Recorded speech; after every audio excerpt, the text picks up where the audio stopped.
Hey, throw the deuces up in the air. 2 down, 2 to go for him as we get ready for game number 3. Can Dr. J keep this streak up?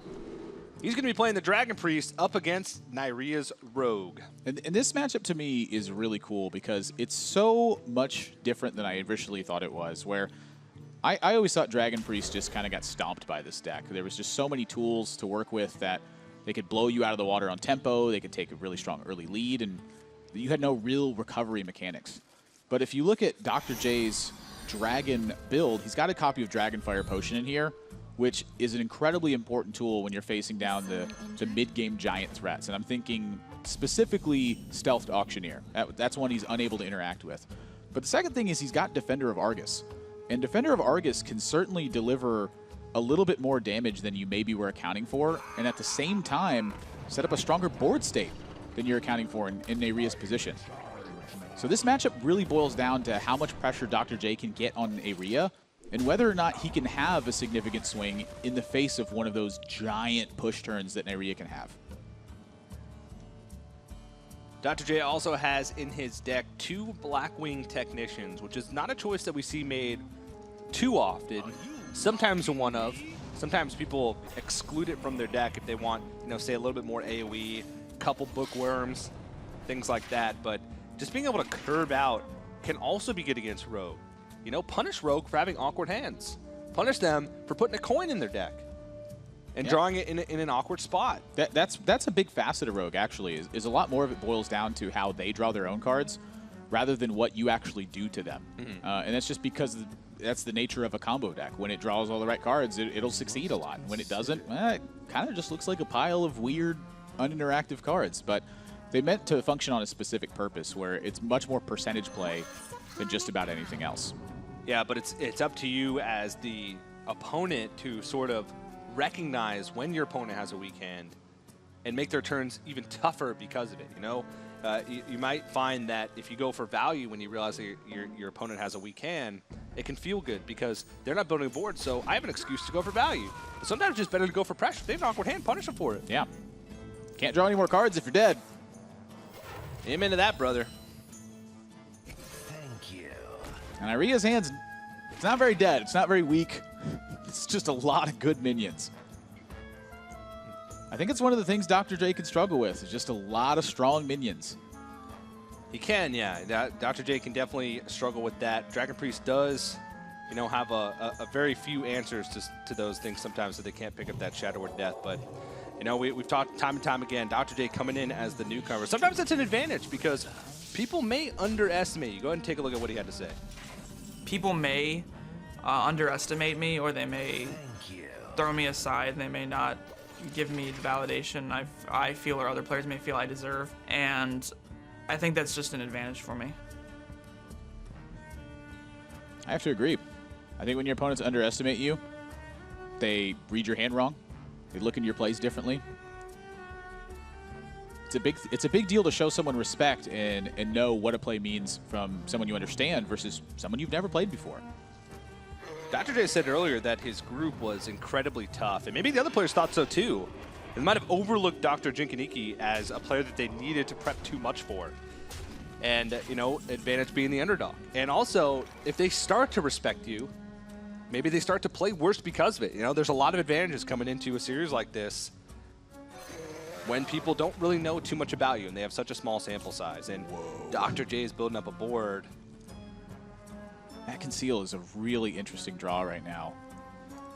I'm curious if Neirea is going to try to use this and force some AoE from Dr. J right now.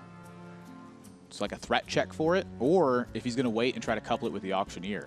Dr. J's got Dragonfire Potion, so if Neirea waits, Dr. J potentially has a punish for it. If he uses it now, Dr. J may have to fire that off. Then Auctioneer is open.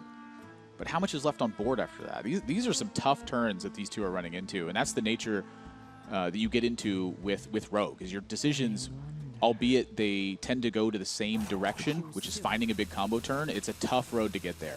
A lot of twists and turns along the way.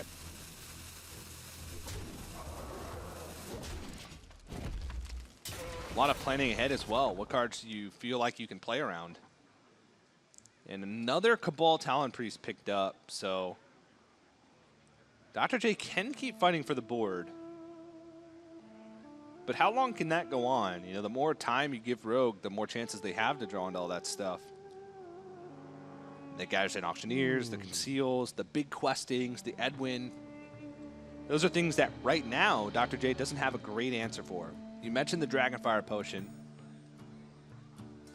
but that's not all-encompassing. Azure Drake doesn't get hit by that because it's a dragon. All of a sudden, a 6/6 questing adventure doesn't get hit.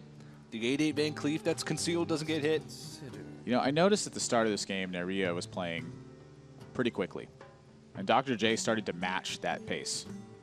This turn, he reached for that Cabal Talon Priest right away, and while I'm pretty sure it's still the right thing to do, he slowed himself down. I'm curious if he caught himself playing too fast in that situation. You know what, let me just slow down and think about it. There's no reason not to. I've got 70 seconds to take the turn.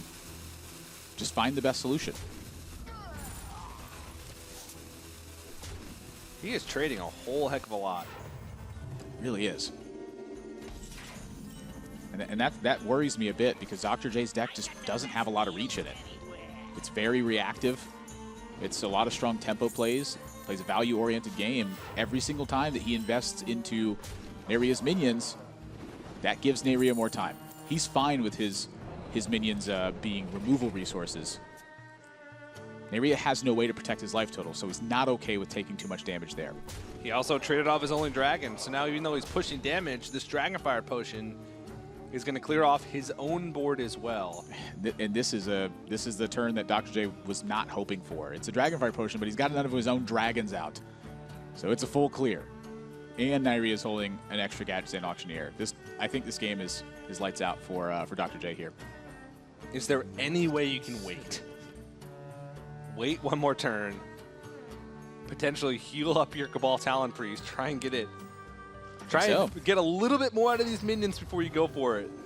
He's going to go for it. He's willing to give Neirea a bunch of cards and potentially some huge minions. And that's a risk. That's a genuine risk. He needs to take a risk too right now. His hand is just not interacting with Neirea's deck at all. There's no more pressure to be added. He has to hope that Neirea overinvests into the board and doesn't have a strong follow-up. Here, though, he's got Questing Adventurer, and that's a second one and a second Conceal. So yeah, you're likely to see this get a little bit out of hand, but I'm actually not sure Neirea can play the second Questing Adventurer if he wants the first one to live through a Dragonfire Potion. He saw Dr. J think pretty heavily going into that, just heal the Cabal Talon Priest and pass. Can he put him on having a Dragonfire Potion? When he float 5 mana, yeah, probably. He's got some awkward cards in his hand. So I don't know if playing into this is going to be the right call. He really needs to start expending some of these resources. These Auctioneer turns take a long time. If he chains together a bunch of free spells, plus the animations from the Questing Adventure, Neirea taking a lot of time here. This could have hurt him a bit. No time to react from the Swashbuckler. He's going to have to compromise his play just a little bit here. But he gets out the Conceal, and that protects almost his entire board, or at least the cards that matter from that Dragonfire Potion. This does, however, give DrJikininki an out. Brand Blackwing Corruptor. Oh, you're right. It would be turn 8, and he saw an awkward turn last turn, plus hits to the face. Well, I mean, hits had to come to the face because of the Conceal board. But Neirea must have had a strong read that the hand was pretty much entirely situational cards. And Brand plus Blackwing Corruptor, not necessarily situational cards. If you can make the read that Blackwing Corruptor would have come down the previous turn, then maybe which it definitely would have. Probably. Now, there was a Concealed board, and DrJikininki could have had a plan all along to go with that. But that would be a very sophisticated play. Yeah. But, I mean, to be honest, Neirea didn't really have a way to deal with it anyway. And this Dragonfire Potion not really doing that much, to be honest. I mean, is this the difference between all the trade damage that was put there? You know, the combat state obviously ends very different, but the fact that Dr. J played this so control-heavy in the middle, that's not his role in this matchup, and now I think he's just dead. So there's 14, and each card adds 2. So South Sea Deckhand would be 4 for 18. Eviscerate would be 6 for 24. Shadowward Pain is 26. I don't think he can get there. Yeah, but can he actually win after this? Can Dr. J actually win with this board state Yeah. that's currently here? No. He doesn't even have a second Dragonfire Potion to be able to defend against it. Those questing adventurers just did a lot of leveling up because they're hitting really hard. Yeah, he was 2 damage off lethal that turn, I believe, if I counted correctly. But that's going to be Dr. J tapping out